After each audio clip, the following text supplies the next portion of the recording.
Saya memang sampaikan, meskipun entertain, proses aja secara hukum. Kami memang minta agar itu diproses saja secara hukum, agar ini menjadi pembelajaran bagi kita. Assalamualaikum warahmatullahi wabarakatuh. Apa kabar saudaraku di mana saja kalian berada? Nah, kali ini saya masih membahas tentang problemnya Gus Samsudin nih teman-teman.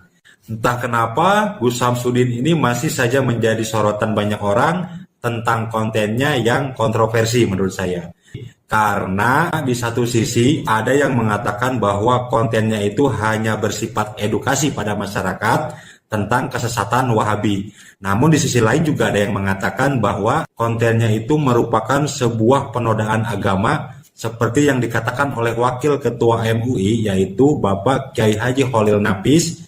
Jadi menurut beliau ini kontennya Gus Samsudin itu tidak ada sisi nilai edukasinya. Jadi nggak usah berlama-lama, kita simak videonya. Ya, saat ini kami sudah bersama dengan Ketua Bidang Dakwah dan Ukhuwah Majelis Ulama Indonesia, ada Ustadz Kiai Haji Khalil Nafis. Assalamualaikum Ustadz. Waalaikumsalam warahmatullahi wabarakatuh. Oke, kali ini kita akan membahas mengenai Gus Samsudin ya Ustadz. Tapi mungkin pertama pertanyaan saya ini mengenai kasus yang saat ini sedang viral juga menjerat Gus Samsudin. Ya. Respon dari Majelis Ulama Indonesia atas video yang kemudian diduga merupakan aliran sesat yang dibuat oleh Gus Samsudin ini seperti apa? Ya, pertama memang saya mendapatkan kiriman WA Japri dari beberapa teman atau jemaah. Demikian juga di media sosial saya juga saya dimention berkenaan dengan kasus ini. Saya memang ngeliat kok kayak suaranya dubbing. Akhirnya kami teliti, kami hubungi MUI Jawa Timur, ternyata tempatnya di Jawa Timur, tempatnya di Blitar kalau nggak salah ya. Dan ternyata beliau yang menjadi pemainnya ya, Gus Samsudin termasuk pemerannya di dalamnya. Setelah diteliti ternyata itu memang main-main, canda-canda. Cuma entertain. Saya memang sampaikan, meskipun entertain, proses aja secara hukum. Kami memang minta agar itu diproses saja secara hukum, agar ini menjadi pembelajaran bagi kita bahwa agama itu jangan dibikin bahan candaan lah. Jadi teman-teman, menurut pernyataan dari Bapak Khalil Nafis itu mengatakan bahwa walaupun kontennya bersifat main-main tetap harus ada tindakan proses hukum yang berlaku seperti itu. Mungkin ini pelajaran juga buat para konten-konten kreator lainnya, jangan nyerempet-nyerempet ke hal-hal tentang agama lah menurut saya. Cari amannya saja seperti itu. Kita lanjut lagi. Jangan sampai dengan motif viewer atau motif apapun atau hanya sekedar main-main, tapi agama yang sudah jelas di dalam Islam, bagaimana pernikahan, bagaimana menjaga perkawinan, dan bagaimana hubungan laki perempuan, jangan dibikin konten yang hanya untuk menjadikan kontennya itu yang seksi dan sensi. Nah, urusan agama ini kan seksi mas sensi ya. Seksi mudah sekali ya orang itu tertarik untuk membacanya, apalagi hasil Litbang Kementerian Agama dalam risetnya itu 86% kita ini banyak memutuskan dengan berdasarkan agama, sehingga konten-konten agama sangat menarik. Sensi ini bisa sensasional, ya, mudah viral, mudah orang untuk bereaksi. Itu adalah sensinya. Oleh karena itu, meskipun ini sangat seksi dan sensi, jangan sampai konten keagamaan itu melanggar dari norma ketentuan agama, kemudian dijadikan bahan candaan. Apalagi ini hanya motif-motif yang sifatnya sementara itu. Gus Samsudin mengatakan bahwa konten yang ia buat selain untuk entertain atau kemudian untuk hibur-hiburan saja, tapi dia juga mengatakan bahwa untuk edukasi. Nah, Anda melihatnya adakah edukasi yang kemudian terlihat dalam konten tersebut? Saya tidak melihat utuh, tetapi dari yang saya baca, ya, saya lihat kalau sampai menghalalkan laki-laki dengan perempuan tanpa hubungan pernikahan, apalagi juga banyak orang yang sudah punya pasangan, bertukar pasangan hanya karena suka sama suka, edukasinya di mana? Tapi yang dilakukan oleh Gus Samsudin dari perspektif MUI, apakah ini sudah masuk penistaan agama, Pak Ustadz?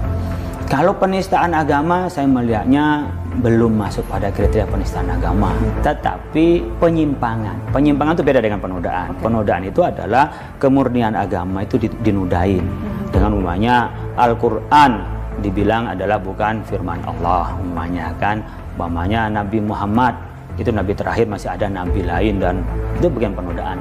Kalau dari MUI sendiri melihat sosok Gus Samsudin, adakah temuan-temuan yang memang mengarah ke seperti penyimpangan lainnya seperti kasus yang baru-baru ini?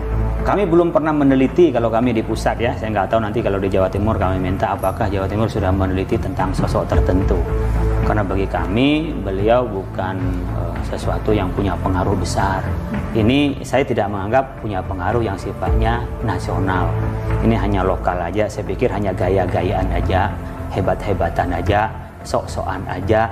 Kemudian dengan diupload di tempat itu, kemudian banyak viewernya, mungkin secara ekonomi bisa juga mendapatkan dari orang yang downloader atau orang yang view itu. Saya melihatnya seperti itu. Saya pribadi ya, belum ada kajian MUI tentang Samsudin ini, belum pernah ada kajian khusus. Ya, walaupun cuma konten Pak Ustadz dengan yang tadi sudah dijelaskan dengan penampilannya dan sebagainya, tapi mungkin yang banyak juga salah arti nama dari Gus Samsudin ini ada menyandang panggilan Gus begitu, yang kemudian diarahkan kepada tokoh agama, orang-orang yang mengerti agama begitu. Anda melihatnya seperti apa dengan kontroversi yang kemudian ditarik belakang oleh si Gus Samsudin ini? Gus itu bukan panggilan bagi orang ahli agama. Kalau kiai ya, ustadz ya. Kalau Gus enggak. Kita nyebut gawabis, anaknya kiai. Anak kiai enggak semuanya alim. Nah sekarang Gus ini dengan berbagai media sosial, panggilan yang umum, saya tidak mengatakan downgrade, tapi sudah mengalami penurunan. Artinya gini, banyak orang manggil Gus ya, panggilan okem aja, bukan Gus dalam arti anaknya kiai. Terlepas dari kontroversi yang terjadi yang dilakukan oleh Gus Samsudin, ada nggak sih mungkin kekhawatiran dari MUI dampak yang mungkin bisa terlihat berdampak kepada masyarakat dengan adanya konten-konten ataupun kontroversi dari Gus Samsudin ini? Saya melihat kalau dampak ke agamanya enggak, karena nggak ada pengikutnya dan masyarakat nggak percaya. Dampaknya adalah menghina agama. Meremehkan minimal ya, meremehkan agama. Karena kalau kita menganggap oh nanti ada yang salah paham lu anak muda dengan saya mengatakan tukar pasangan, suka sama suka, dijamin surga. Kalau kita tahu bahwa ini ada dipertanggungjawabkan di hadapan Allah, kita nggak berani ngomong. Nah, jadi itu teman-teman pernyataan dari Kiai Haji Khalil Nafis selaku Wakil Ketua MUI. Beliau mengatakan aksi yang dilakukan Gus Samsudin masuk ke kategori penyimpangan agama, bukan penistaan agama. Meski demikian, kasus Samsudin harus tetap diproses secara hukum agar tidak ada lagi konten penyalahan agama hanya untuk meraup keuntungan. Mungkin itu aja video yang saya sampaikan. Assalamualaikum warahmatullahi wabarakatuh.